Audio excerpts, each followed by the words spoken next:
Creyente o no, sin importar a qué religión pertenezcas, en especial si te inclinas por alguna de las religiones abrahámicas, todos conocemos la historia de Judas Iscariote, el discípulo que traicionó a Jesucristo con el famoso beso en el huerto de los olivos en Jerusalén para entregarle al poder religioso y político de Israel a cambio de 30 monedas de plata.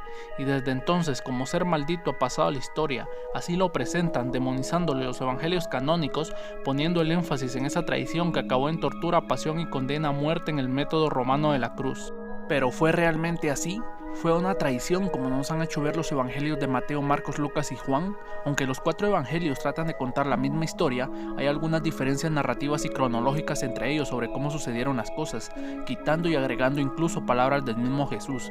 Pero esto es totalmente normal en la Biblia, porque no olvidemos que son memorias de los discípulos, que pasaron de generación en generación, y lo más lógico es que en algún momento la historia sufriera algún tipo de distorsión. Para explicar y entender esto tenemos que leer los 4 relatos, tratar de unirlos y analizar cómo ocurrieron los hechos de la última cena, donde Jesús predice la supuesta traición. Así dice Mateo 26, 20 al 30. Al anochecer Jesús estaba sentado en la mesa con los 12 y mientras comían les dijo: les aseguro que uno de ustedes me va a entregar. Ellos se entristecieron mucho y uno por uno comenzaron a preguntarle: ¿acaso seré yo, Señor? El que mete la mano conmigo en el plato es el que me va a entregar, respondió Jesús. A la verdad, el Hijo del Hombre se irá, tal como está escrito de él, pero ay de aquel hombre que lo entregara, más le valdría a ese hombre no haber nacido. ¿Acaso seré yo, Rabí?, le dijo Judas, el que le iba a entregar. Tú lo has dicho, le contestó Jesús. Según Marcos 14, 17, 25, y cuando llegó la noche vino él con los 12, y cuando se sentaron en la mesa mientras comían, Jesús les dijo: de cierto os digo que uno de vosotros que come conmigo me va a entregar. Entonces comenzaron a entristecerse y a decirle uno por uno: ¿seré yo, Señor? Y el otro: ¿seré yo, Señor? Él respondiendo les dijo: es uno de los 12 el que moja conmigo en el plato. A la verdad, el Hijo del Hombre se va, según está escrito de él, mas ay de aquel hombre por el quien el Hijo del Hombre es entregado, bueno le fuera a ese hombre no haber nacido. Según Lucas 22, 14, cuando era la noche se sentó a la mesa y él con los apóstoles, y les dijo: cuánto he deseado comer con vosotros esta Pascua antes de que padezca, porque os digo que no la comeré más hasta que se cumpla en el reino de Dios. Y habiendo tomado la copa, dio gracias y dijo: tomad esto y repartidlo entre vosotros, porque os digo que no beberé más del fruto de la vid hasta que el reino de Dios venga. Y tomó el pan y dio gracias y lo partió y les dio diciendo: este es mi cuerpo, que por vosotros es dado, haced esto en memoria de mí. De igual manera, después de que hubo cenado, tomó la copa diciendo: esta copa es el nuevo pacto en mi sangre que por vosotros se derrama. Mas he aquí la mano del que me entrega está conmigo en la mesa. A la verdad, el Hijo del Hombre se va según lo que está determinado, pero ay de aquel hombre por quien es entregado. Entonces ellos comenzaron a discutir entre sí quién de ellos sería el que había de hacer esto. Según Juan 13, 21, y cito: habiendo dicho Jesús esto, se conmovió en espíritu y declaró y dijo: de cierto os digo que uno de vosotros me va a entregar. Entonces los discípulos se miraban unos a otros dudando de quién hablaba. Y uno de sus discípulos, al cual Jesús amaba, estaba recostado al lado de Jesús. A este pues hizo señas Simón Pedro para que preguntase quién era aquel de quien hablaba. Entonces, recostado cerca del pecho de Jesús, le dijo: Señor, ¿quién es? Respondiendo Jesús: a quien yo diera el pan mojado aquel es. Y mojando el pan lo dio a Judas Iscariote, hijo de Simón. Y después del bocado Satanás entró en él. Entonces Jesús le dijo: lo que vas a hacer, hazlo más pronto. Pero ninguno de los que estaban en la mesa entendió por qué le dijo esto, porque algunos pensaban, puesto que Judas tenía la bolsa, que Jesús le decía: compra lo que necesitemos para la fiesta, o que diese algo a los pobres. Cuando él pues hubo tomado el bocado, luego salió y era ya de noche. Primero que nada, tenemos que hacer énfasis en las palabras de Jesús cuando dice: de cierto os digo que uno de vosotros me va a entregar. En ninguno de los pasajes de la Biblia, usando la traducción más literal, cabe resaltar, donde Jesús anuncia su muerte, jamás utiliza la palabra traición. Siempre se refiere a que alguien lo va a entregar, aunque en el imaginario colectivo tendemos a relacionar estos dos conceptos, entregar y traicionar, son dos cosas muy distintas. El segundo punto es cuestión de ser analítico con la conversación que se desarrolla entre Jesús y los discípulos.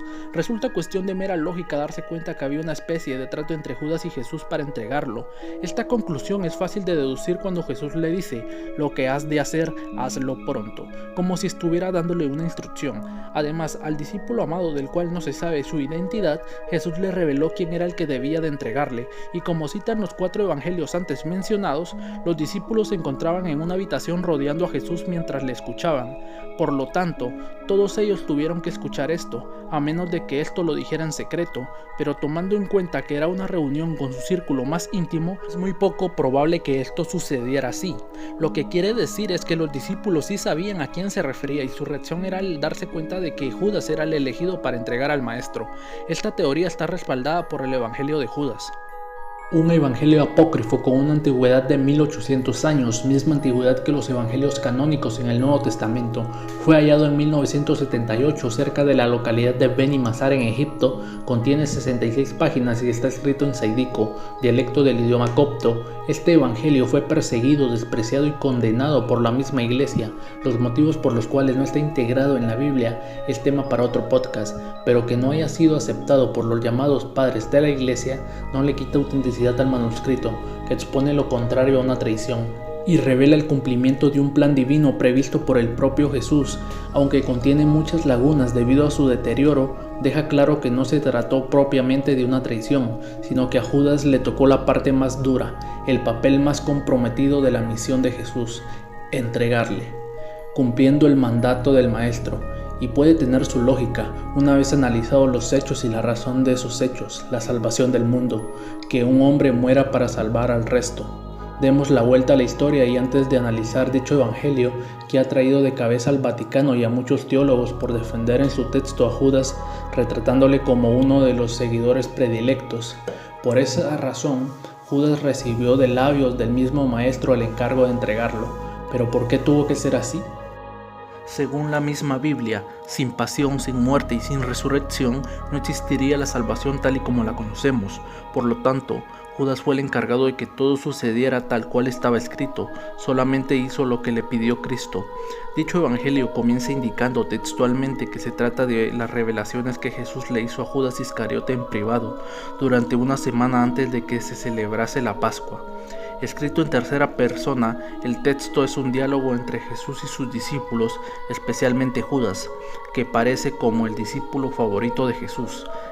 Según este evangelio, Judas entregó a su maestro a los romanos siguiendo las órdenes del propio Jesús, quien le profetizó: tú serás el 13º, y serás maldito por generaciones, y vendrás para reinar sobre ellos.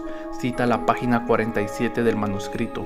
Aquí se pinta a Judas como el único discípulo que conoce la identidad verdadera de Jesús. Según George Wurz, profesor de la Universidad de Augsburg en Alemania, no lo traicionó, sino que solo hizo lo que Jesús le pidió. Jesús continúa diciéndole a Judas en el libro: tú los superarás a todos ellos, refiriéndose al resto de los discípulos. Tú sacrificarás al hombre que me recubre. Ante tan comprometido encargo, Judas Iscariote le cuenta a Jesús que ha tenido una visión en la que los demás lo apedrean y le aborrecen. No es la primera vez que se ha lanzado la hipótesis de que Judas actuó por indicación de su maestro, al que este evangelio le describe como relajado y sonriente, muchas veces conversando aparte y amigablemente con Judas, mientras no deja de reprocharle a los demás discípulos su ignorancia en materia de espiritualidad, siendo Judas el que sabe comprender y es superior al resto. Por eso le encomienda la dura misión de entregarle para liberarse de su cuerpo, según explica Marvin Meyer, uno de los expertos y primeros divulgadores del mismo. Y bueno, así sucedieron los hechos, fuera traición o no, a tenor de los diferentes textos, el caso es que todo se cumplió, pasión, muerte y resurrección, y Judas tuvo mucho que ver. Distinto es el enfoque que cada cristiano o estudioso quiera darle.